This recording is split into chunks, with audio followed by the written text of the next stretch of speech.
బల్మూర్ వెంకట్ గారు, దామోదర్ గారు, లింగం గారు, సీనియర్ కాంగ్రెస్ నాయకులు, ఇవాళ మీరు చూశారు. మేము అఖిల భారత కాంగ్రెస్ కమిటీ పిలుపు మేరకు ఎన్ఎస్యుఐ యువజన కాంగ్రెస్ ఆధ్వర్యంలో ఒక నిరసన ర్యాలీ పెద్ద ఎత్తున నిర్వహించి నీట్ అవకతవకలపైన, నీట్ పరీక్షలు నిర్వహణ పైన, దాంట్లో జరిగిన తప్పిదాలపైన, తద్వారా లక్షలాది మంది విద్యార్థులకు జరిగిన నష్టం పైన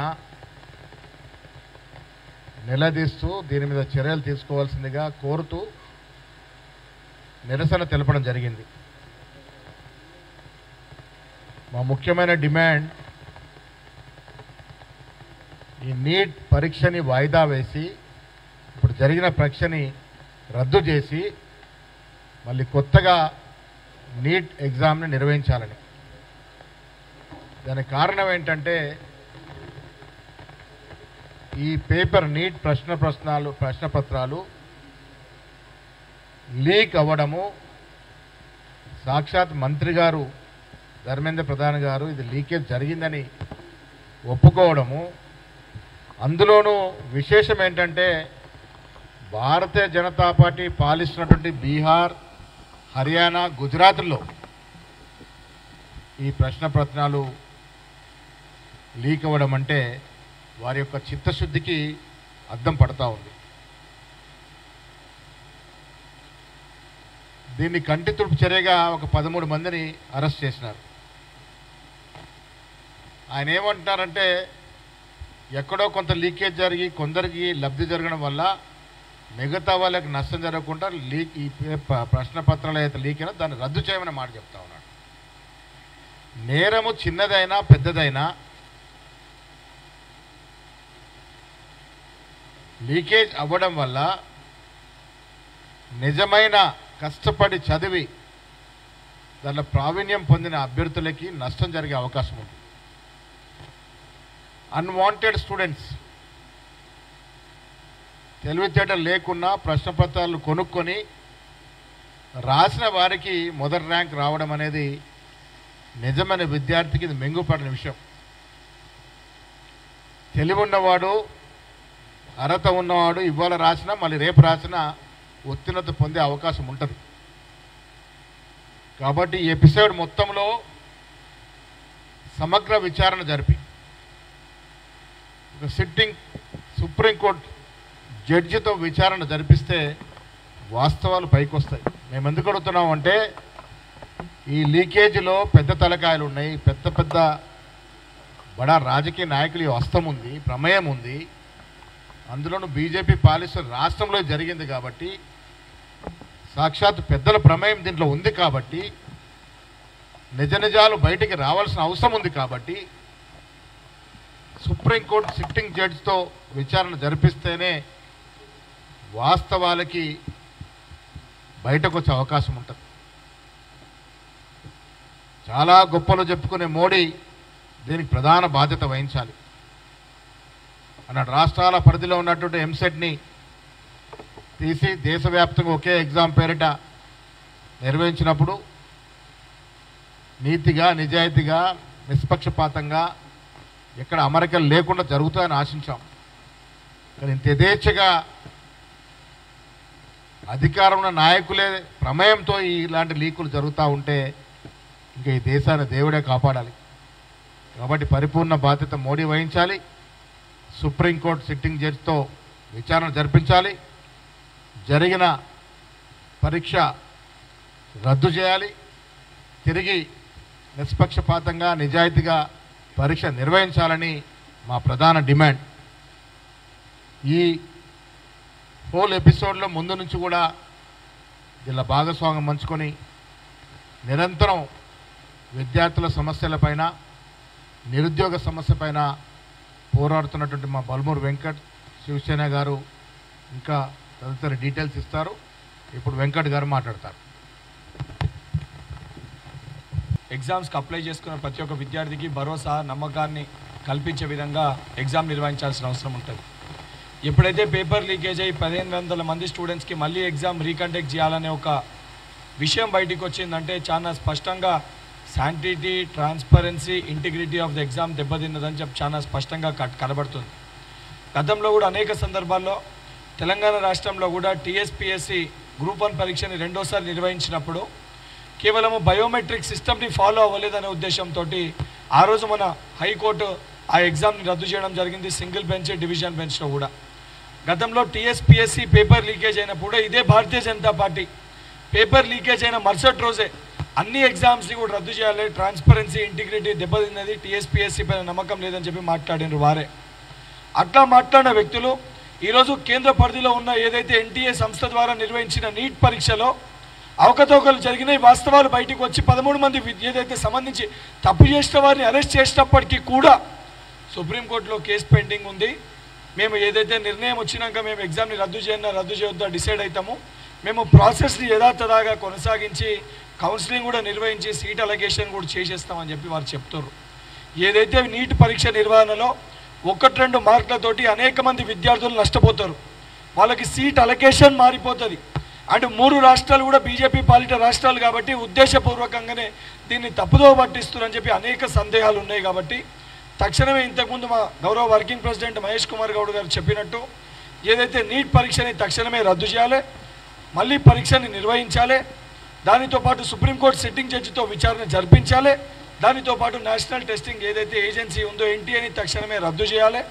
దీనికి భరోసా కల్పించడానికి 24 లక్షల మంది విద్యార్థులకి వాళ్ళ తల్లిదండ్రులకి మేము ఉన్నామని ఒక ధైర్యాన్ని ఇవ్వనీకి తెలంగాణ రాష్ట్రంలో మన గౌరవ ముఖ్యమంత్రి గారు, అదేవిధంగా నిన్న నీట్ విద్యార్థులు ఏదైతే వివిధ రాష్ట్రాలకు వెళ్ళి 16 మంది విద్యార్థులని రాహుల్ గాంధీ గారు స్వయంగా కలిసి వారి సమస్యను విని వారు ఈ సమస్యని అడ్రస్ చేసి తప్పనిసరిగా ఈ సమస్య పరిష్కారం అయ్యే వరకు కూడా కాంగ్రెస్ పార్టీ పక్షాన్ని కాంగ్రెస్ పార్టీ తరఫున ఉన్న కాంగ్రెస్ పార్టీ అనుబంధ సంఘాలు ఎన్ఎస్యుఐ యూత్ కాంగ్రెస్ తప్పనిసరిగా బీజేపీ పార్టీ మెడలు వంచన్న 24 లక్షల మంది విద్యార్థులకి వారి తల్లిదండ్రులకి, దానితో పాటు రేపు పొద్దున సెంట్రల్ గవర్నమెంట్ పరిధిలో నిర్వహించే ఏదైతే సెంట్రల్ బేస్డ్ ఎగ్జామ్స్ అన్నిటి కూడా ట్రాన్స్పరెన్సీ మేనర్లో ఎగ్జామ్స్ నిర్వహించే విధంగా మేమందరం కూడా పోరాటం చేస్తామని చెప్పి మాట ఇవ్వడం జరిగింది.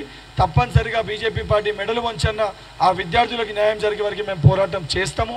ఏదైతే సంబంధించి బీజేపీ పార్టీ స్పందించకపోతే తెలంగాణ రాష్ట్రంలో ఉన్న కేంద్ర మంత్రులుగా కిషన్ రెడ్డి, బండి సంజయ్ గారిని కూడా తెలంగాణ రాష్ట్రంలో తిరగనివ్వము.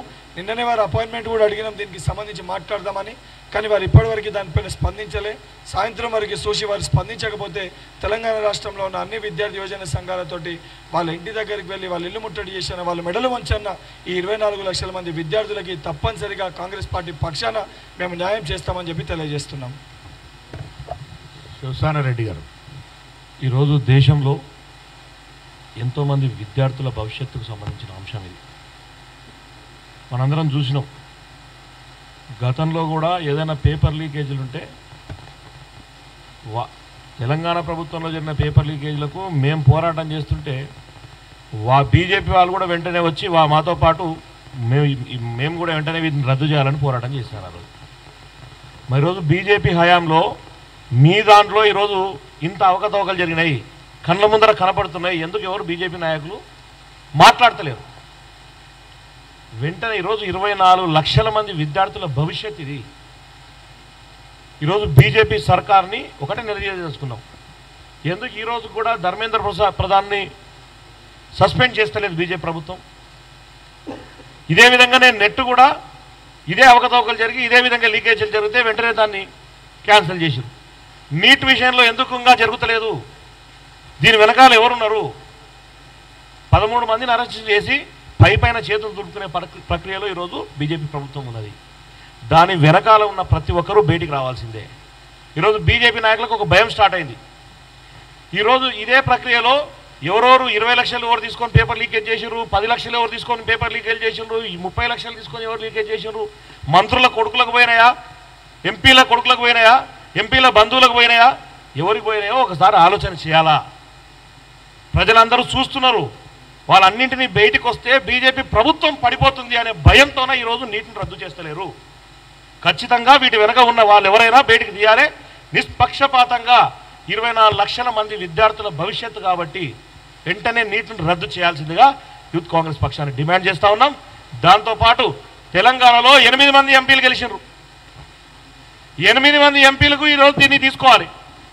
లేకపోతే 2 కేంద్ర మంత్రులను మిగిలిన ఎంపీలను బీజేపీ ఎంపీలు ఒక్కడు కూడా బయటికి తిరగనీయం. ఎక్కడిదక్కడ అడ్డుకుంటాం. ఎట్లా తిరుగుతావు కూడా మేము కూడా చూస్తాం. మీరు నిజంగా నిజాయితీ పరులైతే నీటును రద్దు చేయించి మోడీ దగ్గరికి పోండి, నీటును రద్దు చేపియండి, చేపించి సిగ్గుంటే తెలంగాణలో అడుగుపెట్టండి. సిగ్గు శరముంటే ఫస్ట్ విద్యార్థుల పక్షాల పోరాటం చేసే నాయకులను మీరు చెప్పుకుంటున్నారు కదా, నీతి నిజాయితీ జై శ్రీరామ్ అంటారు కదా, ఆ శ్రీరాముని సాక్షిగా ఈరోజు ఈ విద్యార్థుల పక్షాన పోరాటం చేసి అప్పుడే మీరు తెలంగాణలో అడుగు పెట్టాలి. లేకపోతే ఇదే ఎయిర్పోర్ట్ నుంచే మళ్ళీ వెనక్కి తరిమి కొట్టడానికి యువజన కాంగ్రెస్ సిద్ధంగా ఉందని మీ అందరికీ తెలియజేస్తాం. Thank you.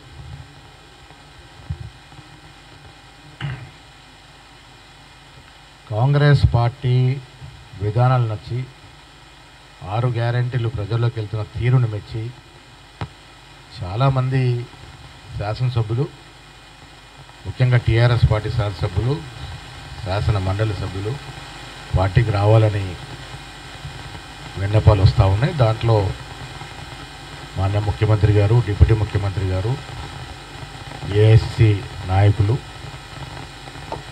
రెండుకు సమగ్రంగా ఆలోచించి నిర్ణయాలు తీసుకుంటా ఉన్నారు. దాంట్లో భాగంగా ఇవాళ పోచారం గారి చేరిక విషయంలో కూడా కొంత డెవలప్మెంట్ ఉంది. గత మాదిరి మాకు సంఖ్య తక్కువ ఉంది కాబట్టి తెచ్చుకోవడం అనేది కాదు. కాంగ్రెస్ విధానాలు నచ్చి ఎవరైనా వస్తారంటే దాని మీద ఆలోచన చేస్తూ ఉన్నాం. చాలామంది అంటే దాదాపుగా ముందు నుంచి చెప్తా ఉన్నాం, మేము ఏది ఆలోచించుకుంటా ద్వారాలు తెలిస్తే టీఆర్ఎస్ ఖాళీ అయిపోతుంది పార్టీ. నేను మొదటి నుంచి కూడా చెప్తా ఉన్నాను, కేటీఆర్ కేసీఆర్ తప్ప హరీష్ రావు కూడా అక్కడ మిగలరు. కానీ దానికి పద్ధతులు ఉన్నాయి, దానికి కొన్ని అనుసరించాల్సినటువంటి వ్యూహం ఉంది. ఆ వ్యూహంలో భాగంగా ఇది జరుగుతూ ఉంది.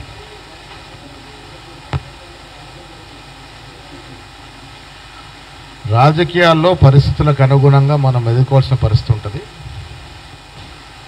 ఇవాళ తెలంగాణలో కాంగ్రెస్ పార్టీకి పరిపూర్ణ మెజారిటీ ఇచ్చినారు.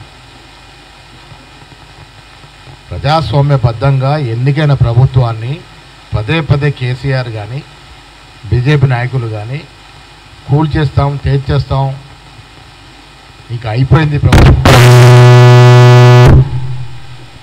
బెదిరింపులకి పాల్గొపడతా ఉన్నారు.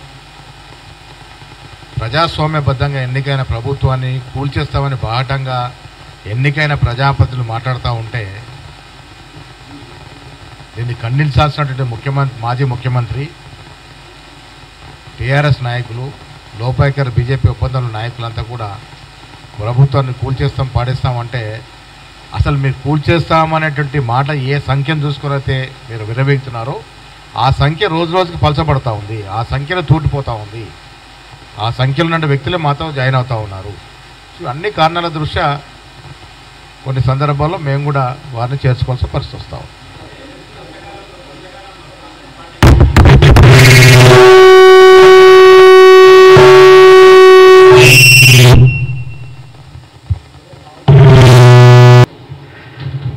మొదటి నుంచి కూడా మేము చెప్తుంటే జాయినింగ్స్ అనేవి పరిస్థితులను బట్టి, రాజకీయాల్లో ప్రస్తుతం ఉన్నట్టు రాజకీయ అవసరాలను బట్టి చేరికలు ఉంటాయి.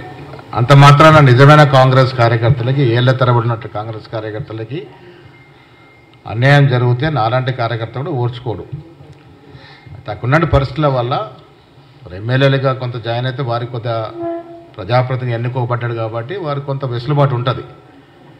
వారితో పాటు అక్కడ కాంగ్రెస్ పార్టీలో పనిచేసిన వ్యక్తులు, మొన్న ఈ గెలిచిన ఎమ్మెల్యేకి వ్యతిరేకంగా మా అభ్యర్థికి పనిచేసిన వ్యక్తులందరినీ కూడా సమతుల్యంతో పాటుకొని ముందుకు తీసుకెళ్లాల్సిన అవసరం ఉంటుంది. దాంట్లో ముఖ్యమంత్రి గారు, ఏఐసి నాయకులు కూడా వ్యూహోని రచించుకున్నారు. మీరు చూశారు, మేము నామినేట్ పదవుల్లో మొన్న వేసిన కార్పొరేషన్ చైర్మన్లో కూడా దాదాపుగా 95% పార్టీకి ఏళ్ల తరబడి 10 ఏళ్ళు 15 ఏళ్ళ నుంచి కష్టపడే జిల్లా కాంగ్రెస్ కమిటీ అధ్యక్షులు, వివిధ విభాగాల ఫ్రంటల్ ఆర్గనైజేషన్ అధ్యక్షులు, నా ఇరుపక్కల ఉన్న వెంకట్కి అతి చిన్న వయసులో పెద్దల సభకి పంపే అవకాశం వచ్చింది.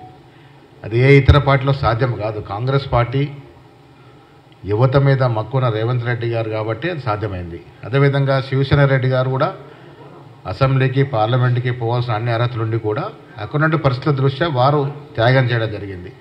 గతంలో నేను కూడా నా శాసనసభకు పోటీ చేయాల్సిన అవకాశాన్ని త్యాగం చేసినాం. కానీ ఏదో ఒక చోట అందరినీ అడ్జస్ట్ చేసుకొని పోవాలనే ఉద్దేశంతో పోతున్న తరుణంలో శివసేన గారికి స్టేట్ చైర్మన్ పోస్ట్ ఇవ్వడం జరిగింది. వివిధ విభాగాల్లో పనిచేసిన బీసీ, ఎస్సీ, ఎస్టీ అన్నికి చైర్మన్లు ఇవ్వడం జరిగింది. జీవోలు కూడా 2-3 రోజుల్లో వస్తాయి. చాలామంది దాని మీద అపోహలు సృష్టిస్తుంది. అలాంటిది ఏమి ఉండదు. డెఫినెట్గా 2-3 రోజుల్లో జీవోలు వెలువడతాయి. వారందరూ కూడా పదవులు వస్తాయి. పాత కార్యకర్తలకి ఎక్కడ కూడా అన్యాయం జరగకుండా చూసుకునేటువంటి పరిస్థితిని మేము పరిశీలిస్తాం. ఆ విధంగా పోతాం.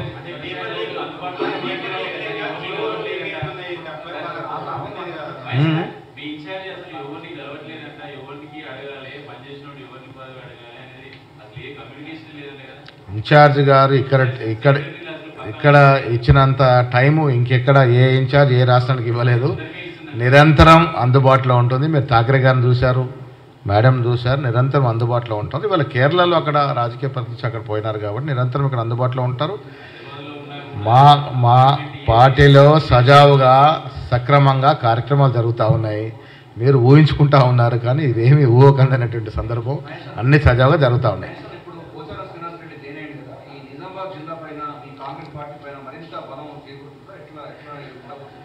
న్యాచురల్గా పోచారం శ్రీనివాసరెడ్డి గారు సరే ఏ పార్టీలో ఉన్నా అపారమైన అనుభవం ఉన్నటువంటి వ్యక్తి. వాళ్ళు మార్లు ఎమ్మెల్యేగా, మంత్రిగా, ఆయన కూడా గతంలో కాంగ్రెస్లో యువజన కాంగ్రెస్ ఉన్నటువంటి నాయకుడే. స్పీకర్ కూడా పనిచేసిన అనుభవం ఉంది. అలాంటి నాయకులు వచ్చినప్పుడు సహజంగానే పార్టీకి లాభం జరుగుతుంది.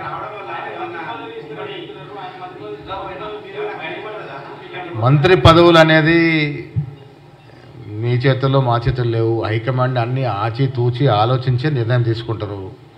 ఎన్ని ఇచ్చినా 17 దాటకూడదు. ఆ 17లోనే ఇవ్వాలి.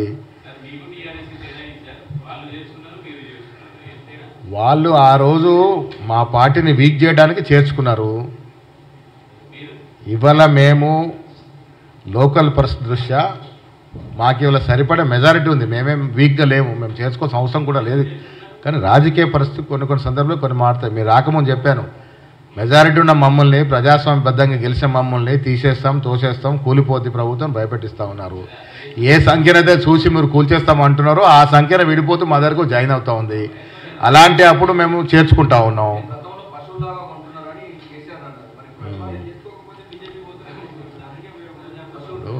పశువుల్లా కొంటారని మేము ఎప్పుడు అనలేదు. పార్టీని చీల్స్తూ ఉన్నారు, పార్టీని వీక్ చేస్తామన్న మాట చెప్పడం జరిగింది.